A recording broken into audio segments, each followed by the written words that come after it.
from that. So you listen to the Wait a Minute Show with your man, Jelani JB Bodie. I think we'll go into one more topic before we take a break, Lopan. So I wanted to talk about this Chris Paul situation. And now you got all these rumors and all this stuff about Chris Paul demanded a trade or requested a trade, I should say. Let me get that right. Requested a trade. And then GM Daryl Morey came out and said that he has not requested any trade, that he'll be, in Houston and all this. And here's what I'm going to say about that. They lie. People lie. This is about the business and before I finish, I saw something pop in the chat room. H-Rap B said Agent Zero, second round pick to Golden State. So yeah, Gilbert Arenas, he went in the second round, Golden State, and then he ended up in Washington. And we saw, the type of player the dude can still shoot the lights out. So, but that's another example thing, H-Rap. So, but yeah, Chris Paul, and Daryl Morey has said that he's not going anywhere. He hasn't requested a trade. He's going to be, on the roster next season. But you have these reports coming out, and they're speaking about Chris Paul and James Harden not having a great relationship at this point. They're saying that they weren't speaking to each other. And here's what I'm going to say about that. There's a common denominator, in this thing. And I want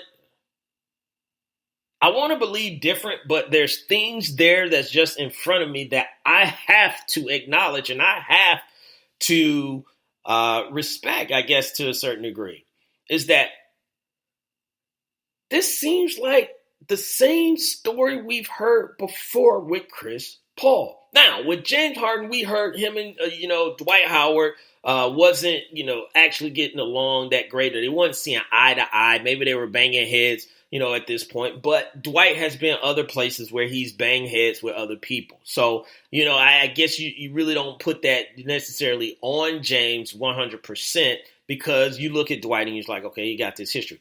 It's kind of like Chris Paul is the same thing. He had an issue with him and Blake Griffin with the Clippers. And they were like, oh, we're fine.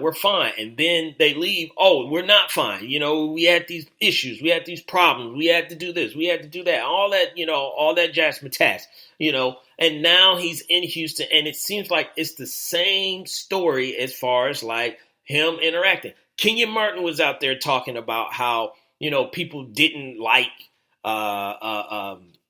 Chris Paul, and everything. So it's just like it's these stories that are coming out, and it's like, are all these people making up stuff about Chris? Because I know someone that knows him personally, that has actually spent time with him personally. And I'm not saying like a best friend and all that stuff, but and other people have said this. As far as like off the court, he is one of the nicest people that you could ever meet. And he is, because he has these foundations and he does a lot for the community and all that stuff. So I'm not here to bash, Chris Paul.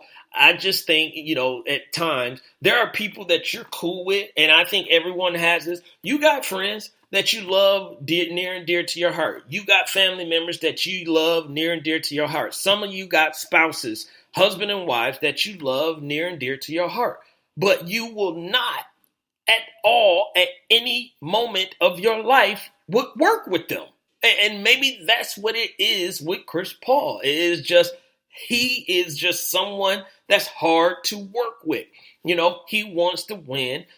He has a way that he wants to go about at winning. And maybe it just doesn't mesh with people. But I'm not going to, dismiss this whole thing about him and James Harden not getting along, because we've seen this before, with him, with previous players. So they got problems though. And this is the first thing that they need to fix, because if they do not fix this, they have no shot. They already have blown 2 shots against Golden State where they had them where they needed them to go ahead and move on, and get over that hump. And to do that, you're going to need Chris Paul and James Harden on the same page. I don't think you're going to be able to to have them not, if that is true, you're not going to be able to have them speaking or on non-speaking terms to each other and think that's going to be good for the chemistry, because then you're going to have people that get caught in the middle. You're going to have people that's going to be picking sides, and then you're going to have the media that's going to be involved with it as well, asking question after question after question, day after day, to James, to Chris, and to the coach and teammates, general managers, and anybody else. So that's just unhealthy. And you're trying to get other free agents, which we're going to talk about later, to come to your team. You can't have that problem and expect someone's going to come and say, well, I got to deal with that for 82 games, 6 months or whatever. And what? So it is a problem. It is a problem with this whole situation. So I hope they get it situated and be able to make it better. Cedric Galloway in the Wait a Minute Show chat room says CP3 needs to look in the mirror and see that the problem is staring right at him. That could be what it is. And hopefully it's not pointing the finger, because, hey, when you point the finger, you got 3 pointing back at you. Yeah. So threw that little thing out there. And it's just like maybe he does need to, say, all right, where do I need to tweak this? Where do I need to tone this down? And how this, because at this point, I mean, you've had Kobe, and Kobe's not going to change that much, but Kobe has tweaked it a little bit. Michael Jordan tweaked it a little bit. He stopped beating up players, his teammates, I think. I'm sorry, I'll take that back. But LeBron tweaked it a little bit, and it has Chris Paul tweaked it a little bit, to make this thing work out. So we'll see next season, or we'll see if they trade him, which I think he's on the table to be traded. And if you ask me, I think Daryl Morey is just saying what he needs to say. I think he's lying about that, because if he says that he wants to be traded, then you got people. Well, first off, you're going to have to try and find someone to take that contract. But if he's saying that he wants to be traded, that could affect the trade value that they could get for him. And they want to work behind the scenes. So for him to say he's not tradable, I don't believe that. Or he's not going to trade him, I should say. I don't believe that for one bit. Everybody on that team is up for trade except for James Harden at this point. So even CP3. I mean, he's been traded before. Why wouldn't he be traded? Why couldn't he be traded again? That's all I'm saying. I'm going off of history. Okay. So we're going to take a break right here, and then we're going to come back. And then when we come back from the break, we'll get into a little football news. Some people are trying to get paid. Somebody their trainer is talking about that. And which QB is going to be the next Patrick Mahomes? We'll talk about that and more. It's the Wait a Minute Show with your man, Jelani JB Bodie. I'll be back. We'll be back after these words. Hey, what's up, everybody? I am Vince Wright, the sports governor, and you know me from the Sports Done Right show. But when I'm not doing Sports Done Right, I'm in the executive mansion chilling with the Wait a Minute Show. That's right, Jelani Lopan. Indeed. Keep it tuned here, y'all. The Wait a Minute Show. My name is Vince Wright, and I approve this message.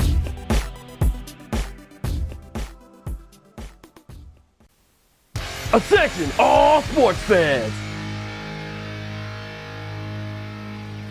If you're someone who wakes up each morning with lists of sporting events to go along with your to-do list for the day, then you just might be a diehard. The world of sports is as vast as the ocean is deep, including the major leagues, the minor leagues, the college, and everything in between. This is me, your boy Larry B of IE Sports Radio, welcoming you to join me every Monday evening at 4 p.m. Pacific, 7 p.m. Eastern on The Defining Moment, a show that focuses on what really matters in the sports world, sports themselves, and nothing outside of them. Once again, tune in for The Defining Moment with me, your boy Larry B, every Monday evening at 4 p.m. Pacific, 7 p.m. Eastern on IE Sports Radio, right here on Spreaker.com. We'll see you then.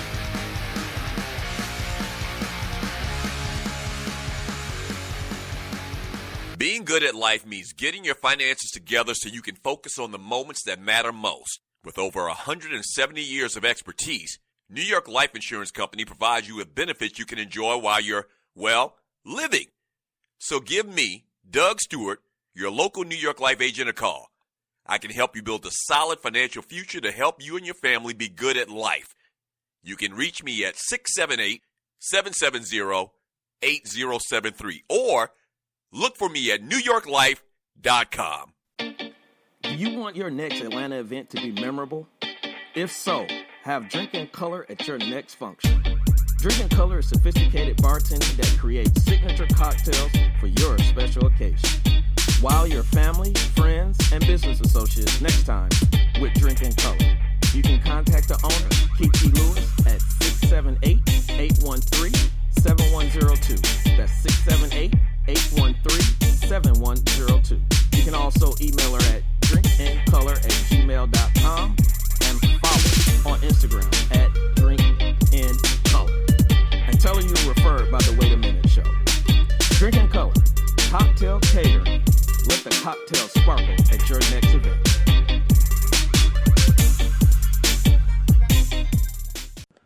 We all hate when we have unexpected car problems. Well, I am here to tell you about a viable solution. Bay 11 Auto and my man Melvin. You have emission problems? Brakes need changing? Transmission slipping? Is your car just driving sluggish? No problem is too big. I live on the other side of town and I drive over an hour to a guy that I trust. Melvin is honest, dependable, and definitely not in the business to break your pockets. Come see the official mechanic Melvin at Bay 11 Auto. You will be glad you did. You can reach him at 1455 General Arts Road, Conyers, Georgia, or 404-295-5715. That's 404-295-5715. Ladies and gentlemen, we are back, and you're listening to It's the Wait a Minute Show on X Squad Radio Network.